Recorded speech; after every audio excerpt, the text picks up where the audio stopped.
Bukan saja rohnya dikembaliin oleh Allah kepada jasad orang yang udah meninggal, Allah balikin pula hawasihi, indranya yang 5. Izinkan ku serukan namamu sebelum nyawa dalam tubuhku kau ambil.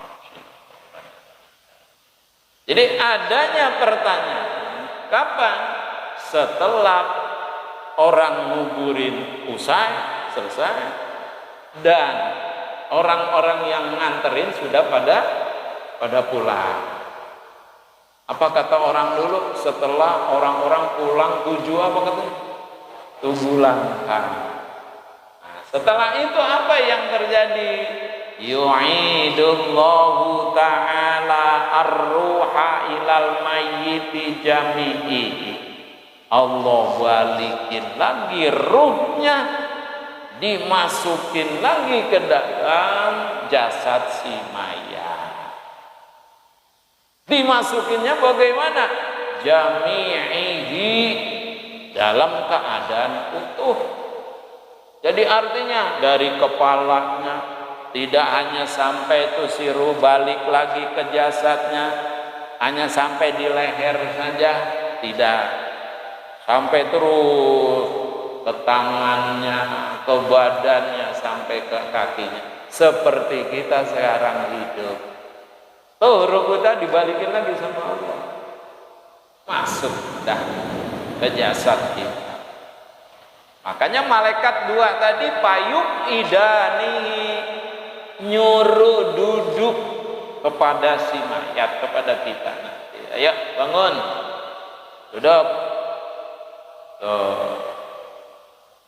Kama qala al-Jalalus Suyuti, sebagaimana dikatakan oleh Imam Jalaluddin As-Suyuti rahimahullah ta'ala, wa kulluhu yahya ladal jumhuri la juz'uhu li zahiril ma'huri. Wa kulluhum, semua orang yang meninggal, yahya, akan hidup lagi. Siapa aja yang udah meninggal, udah dimasukin ke liang kubur, hidup lagi. Ini kata ulama Al-Imam Jalaluddin As-Suyuti. Imam Jalaluddin As-Suyuti ngomong seperti ini itu bukan tanpa dasar. Salah satu dasarnya, kita sering baca surat ke-36, namanya surat Yasin. Ayat berapa? Ayat 12. Kalau kita baca Yasin sampai kepada ayat 12, ingat tuh. Tentang apa? Inna nahnu nuhyil mauta. Sesungguhnya kami, kata Allah, akan menghidupkan kembali orang-orang yang sudah mati. Di mana dihidupin lagi orang yang sudah mati? Ada 2 penafsiran. Kata Syekh Hamami Zada dalam kitab tafsirnya, Tafsir Surat Yasin, fil qabri wa fil qiyamati wa fil akhirati. Pertama, kita dihidupin lagi di kubur. Kita dihidupin lagi, dibangun lagi, karena ruh udah dimasukin. Kok bisa? Ruh bisa dimasukin lagi? Ya jangan kaget. Innallaha ala kulli syai'in qadir. Sesungguhnya Allah Maha berkuasa, Maha berkehendak. Bisa saja, Pak. Dulu kita belum ada, sekarang diadain sama Allah. Kena kemahakuasaan Allah. Walaupun adanya di kubur, tetap hidupin lagi kita. La juz'uhu, bukan hanya sebagian. Jadi dihidup lagi tuh bukan sebagian dari tubuh kita aja, utuh semuanya. li zahiril makturi, berdasarkan zahir hadis Nabi kita Muhammad sallallahu alaihi wasallam. Wa yaruddullahu ta'ala ilaihi min hawasi, bukan saja rohnya dikembaliin oleh Allah kepada jasad orang yang udah meninggal, Allah balikin pula hawasihi, indranya yang 5. Mata kita bisa apa lagi? Melek lagi, ngelihat lagi, padahal udah di dalam apa? Kubur. Telinga kita bisa denger lagi, walaupun kita udah di dalam kubur. Hidung kita bisa, hidung bisa ngapain? Bisa bedain bau-bauan. Mulut kita bisa ngomong lagi. Tangan kita bisa meraba, karena Allah balikin lagi tuh. Padahal kita udah di dalam kubur, Pak. Rame-rame apa sendiri kita? Sendiri, Pak. Tuh. Wa aklihi, akal kita juga dibalikin lagi sama Allah, sehingga bagaimana kita bisa paham apa yang nanti diomongin, apa yang nanti ditanyakan oleh malaikat munkar dan nakir, kita paham. Kita paham. Wa ilmihi, ilmu kita dibalikin lagi.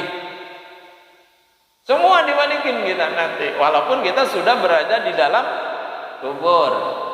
Ma yaqdiru bihi ala fahmil khitabi, sehingga kita mampu memahami, mengerti apa yang malaikat omongin, tanyakan kepada kita.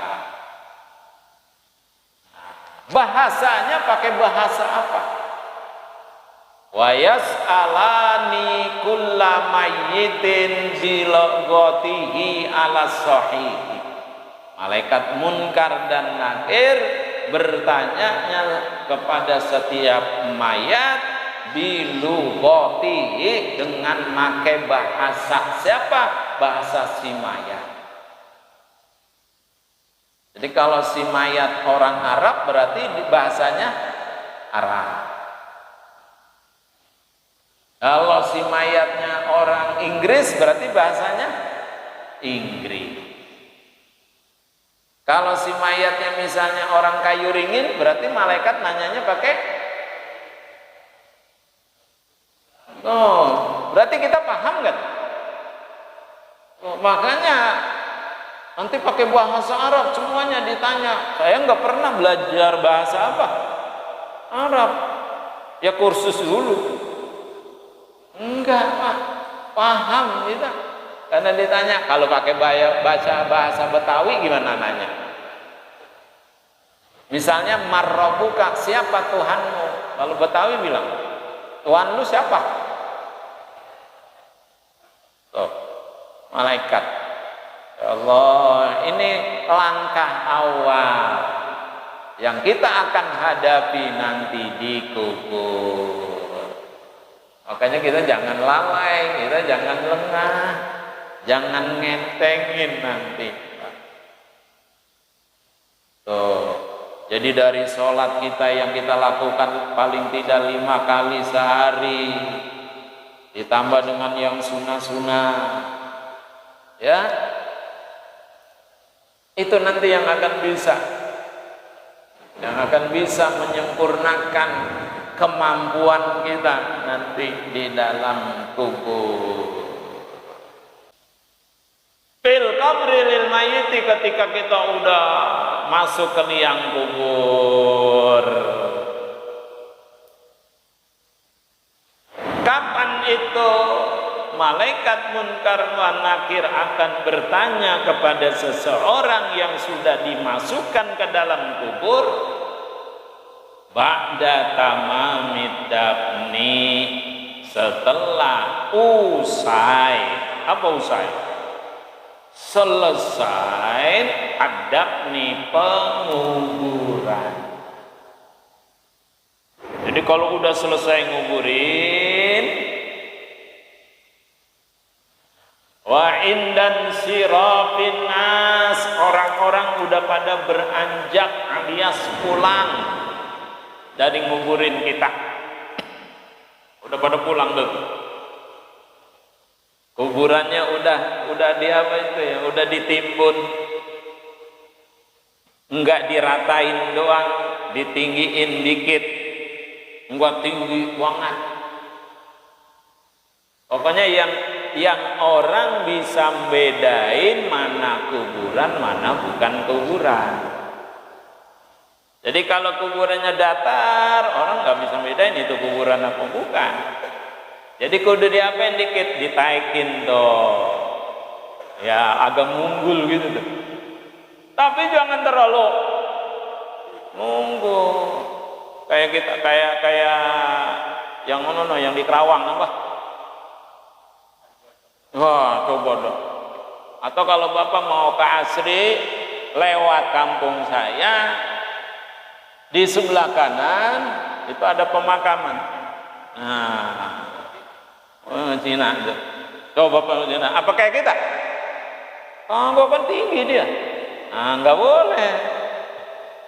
Yang penting asal naik dikit, biar orang bisa bedain, oh ini kuburan atau bukan. Tuh. Dah, udah selesai semua.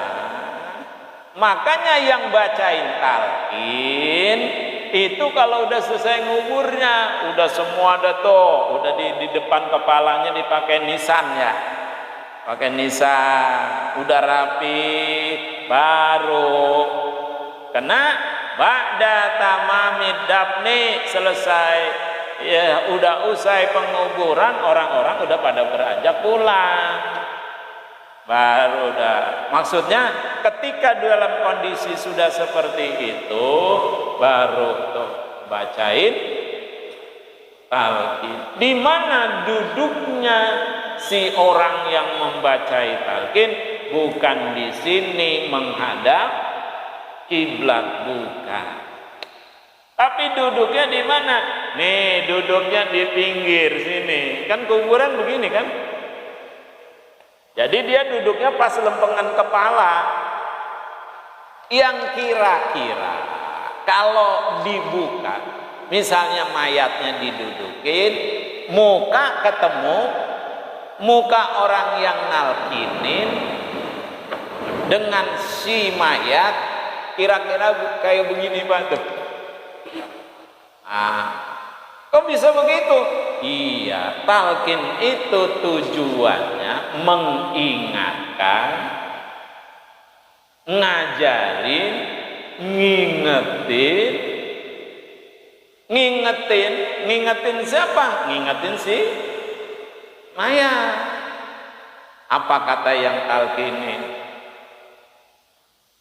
Nanti akan datang ja'al malakanil muwakkalani bika wa huma munkarun wa nakirun. Nanti akan datang ngadepin kamu itu munkar dan nakir.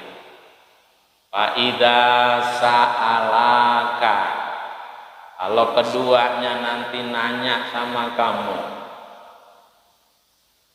kalau udah datang, fala yukzi'aka wala yurhibaka, jangan kamu gemeteran, jangan kamu merasa takut tuh kalau udah malaikat datang kepada kita lalu kita disuruh duduk. Jangan takut, jangan takut, jangan gemeter. Tuh yang nalkin bilang kayak begitu. Pakul, ucapkan. Kalau mayatnya laki, pakul. Kalau mayatnya perempuan, pakuli. Bilisanin sahih, bilisanin fasih, wa'tiqadin sahih. Ucapin kalau dia nanya nanti. Jawab dengan lisan yang fasih, wa'tiqadin sahih, dengan keimanan, keyakinan yang benar. Tuh kata si yang menalkini. Nah ketika si yang menalkini bilang, Makanya di sana ya Abdallah. Nah, ada juga ya langsung disebut namanya.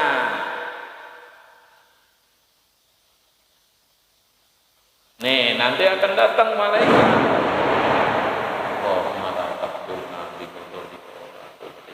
Jadi saya pertegas lagi, kitab yang menjadi rujukan referensi dalam taklim kita namanya Tanwirul Qulub di Muamalati Allamil Ghuyub.